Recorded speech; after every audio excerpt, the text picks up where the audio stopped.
All right, said Grandmother, but no printing it out, remember?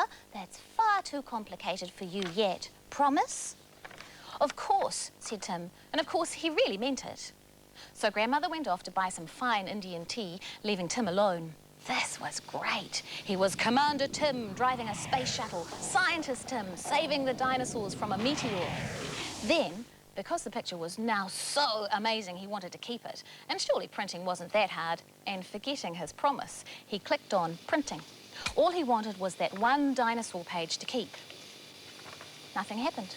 Tim tried a few more commands, but still nothing happened. He tried combinations he thought he'd seen his grandmother use, but nothing would start the printer until suddenly it hiccuped into life. It printed one copy, then another, then another. That, however, was not all that happened. The whole room glowed with an eerie light. On his screen, a meteor appeared and blew up his dinosaur. Boom! In his right hand, the mouse seemed to be taking on a life of its own. Hey, he said out loud, hey, stop it! He saw screens full of bright stars and volcanoes exploding. Witches flew cackling across sunrises and spaceships disappeared screaming into black holes. Underneath the increasing noise, he heard another sound, equally frightening. The low, continuous, ominous sound of the printer. Oh no! He suddenly realised that copies were overflowing onto the floor. Now hundreds and hundreds of dinosaur images were wafting round the little room, threatening to bury him. Frantically, he searched for a command that said cancel or delete. Even pause would do. The paper kept coming. Should he turn off the power and risk...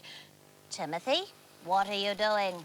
His grandmother stood in the doorway, a packet of Indian tea in her hand. My not-so-clever little apprentice, you promised. It won't stop, said Tim.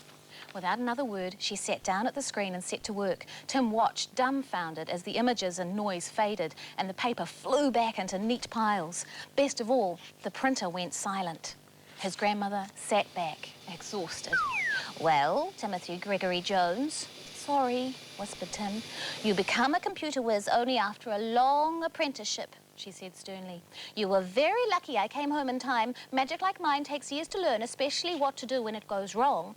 But perhaps I could go a bit faster for you. Oh, yes, please, said Tim.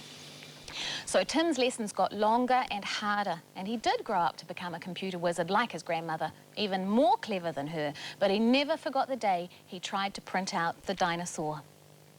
And that's the end of the story. See you again.